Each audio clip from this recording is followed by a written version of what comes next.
प्रस्ताव विधान परिषद सदस्य ॲडव्होकेट अनिल परब विधान परिषद सदस्यांनी मांडला आहे। प्रस्तावावरील चर्चा पूर्ण झाली असून चर्चेत खालील सदस्यांनी भाग घेतलेला आहे।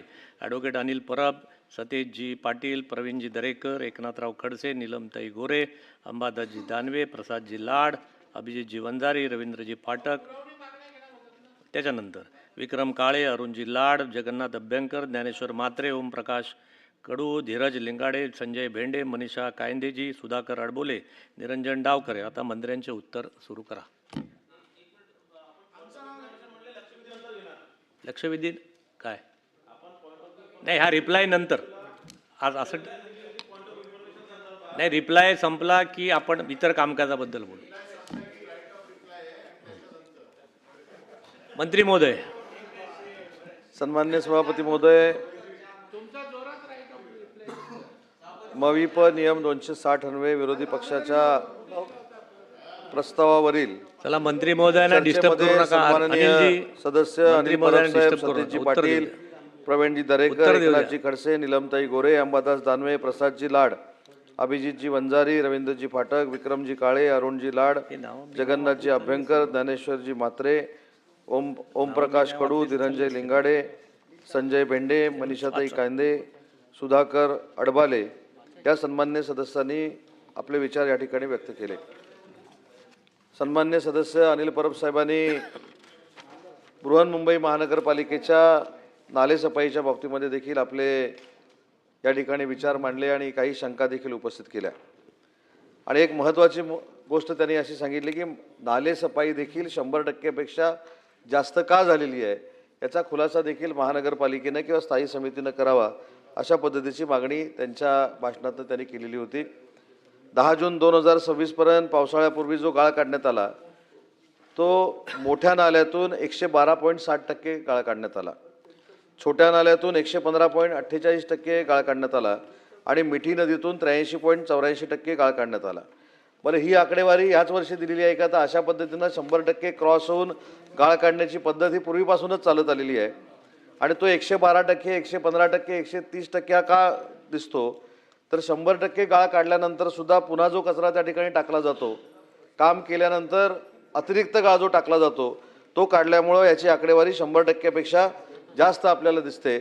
आणि आता ही नालेसफाई करण्यासाठी AIचं प्रगत तंत्रज्ञान देखील अतिशय चांगल्या पद्धतीनं आधुनिक पद्धतीनं महानगरपालिकेमध्ये विकसित करण्याचा निर्णय महानगरपालिकेने घेतला आहे आणि त्या AI तंत्रज्ञानाचा उपयोग देखील आपल्याला नालेसफाईसाठी होतोय। सन्मान्य अनिल परब साहेबांनी अजून एक महत्त्वाची गोष्ट या ठिकाणी व्यक्त केली होती की जे कॉन्ट्रॅक्टर लोक आहेत ते कॉन्ट्रॅक्टर लोक त्यांना वाटतात तसा गाळ काढतात, त्याची एस्टिमेट तयार केले जातात आणि त्याचे पैसे अदा केले जातात। तर याच्यावर बोलताना मला एवढंच सांगायचं आहे की ज्या AIच्या माध्यमातून या कॉन्ट्रॅक्टर लोकांच्या त्रुटी आढळल्या त्या त्रुटीची भरपाई म्हणून 9 कोटी 25 लाख रुपये दंड हा त्या कॉन्ट्रॅक्टर लोकांकडनं वसूल करण्यात आलेला आहे। मुंबई महानगरपालिकेमध्ये सखल ठिकाणी जे पाणी साचतं त्यासाठी 6 मोठी पंपिंग स्टेशन, 10 छोटे पंपिंग स्टेशन आणि या व्यतिरिक्त शहराच्या सखल भागामध्ये जे पाणी साचतं त्याच्यासाठी 547 ठिकाणी पंप लावण्यात आलेले आहेत। आणि म्हणून मला या ठिकाणी नमूद करायचं आहे की नालेसफाई करत असताना महानगरपालिकेनं त्यांच्या परीनं अतिशय चांगल्या पद्धतीचं काम करण्याचा प्रयत्न केला आहे, परंतु नैसर्गिक आपत्ती म्हणून जास्त पाऊस पडला तर याच्यामध्ये कधीतरी अनियमितता निर्माण होते, परंतु यासाठी योग्य ती जी यंत्रणा आहे ती देखील महानगरपालिकेनं उभी केलेली आहे।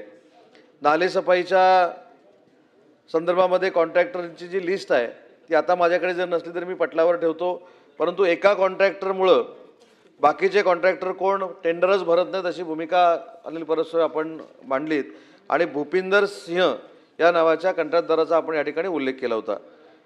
जी चौकशी केली, जे प्रायमा फेसी आपल्याला दिसलं त्याच्यामध्ये कुठेही भूपेंद्र सिंहनं दुसऱ्या कुठच्या कॉन्ट्रॅक्टरला रोखलंय अशा पद्धतीचे चित्र नाही, परंतु अनेक कॉन्ट्रॅक्टर या नालेसफाईचं काम करतात आणि त्याची यादी देखील आपल्याकडे मी सादर करणार आहे। अजून एक मुद्दा परब साहेब आपण मांडलात की मुंबईच्या महानगरपालिकेच्या महापौर ज्यावेळी नालेसफाई बघायला गेल्या होत्या त्यावेळी तिथे एक मुकादम त्या गटारामध्ये पडला आणि त्याला दुखापत झाली। तर ती दुखापत जी झाली ती कशामुळे झाली तर ती मनुष्य प्रवेशिका जी असते, मॅनहोल जो असतो त्याच्यावर जाळीच लावलेली नव्हती आणि त्याच्यामुळे तो तिथं पडला परंतु याचं समर्थन मी करत नाही. हे कशामुळं काम अर्धवट राहिलं याची देखील चौकशी करण्याचे आदेश आम्ही दिलेले आहेत. परंतु या संदर्भामध्ये महानगरपालिकेच्या कर्मचाऱ्यांनी आणि अधिकाऱ्यांनी अशा पद्धतीची त्रुटी भविष्यामध्ये पाऊस चालू असताना ठेवू नये अशा पद्धतीच्या देखील सूचना दिलेल्या आहेत. मगाशी मी जसं सांगितलं की पावसाळ्याच्या अगोदर 80% नालेसफाई करायची असते. पाऊस सुरू झाल्यानंतर त्या कालावधीमध्ये 10% सफाई करायची असते आणि पावसाळ्यानंतर 10% सफाई करायची असते. तर त्या पद्धतीनं सगळ्या कॉन्ट्रॅक्टर लोकांची नियुक्ती केलेली आहे आणि त्या पद्धतीनं काम सुरू आहे. बाल कामगाराच्या बाबतीमध्ये अतिशय महत्त्वाचा मुद्दा अनिल परब साहेबांनी या ठिकाणी मांडला. कोरबा मिठागर नाल्याची सफाई संदर्भात तो प्रश्न होता. त्या कॉन्ट्रॅक्टरला दंडात्मक कारवाई करण्यात आलेली आहे आणि त्याला ब्लॅकलिस्टमध्ये टाकण्याची देखील शिफारस करण्यात आलेली आहे आणि तशी त्याला कारणे दाखवा नोटीस देखील देण्यात आलेली आहे. दुसरं झाडांच्या संदर्भातला परबसाहेब तुम्ही या ठिकाणी प्रश्न मांडला होता. झाडं तोडण्याच्या बाबतीमध्ये 2 प्रकार आपल्याकडे आहेत की रस्त्यावरची झाडे आपण तोडतो आणि सोसायटीनं तक्रार केल्यानंतर सोसायटीमध्ये महानगरपालिकेचे लोक जाऊन झाडं तोडतात आणि त्याचे पैसे महानगरपालिका घेत असते.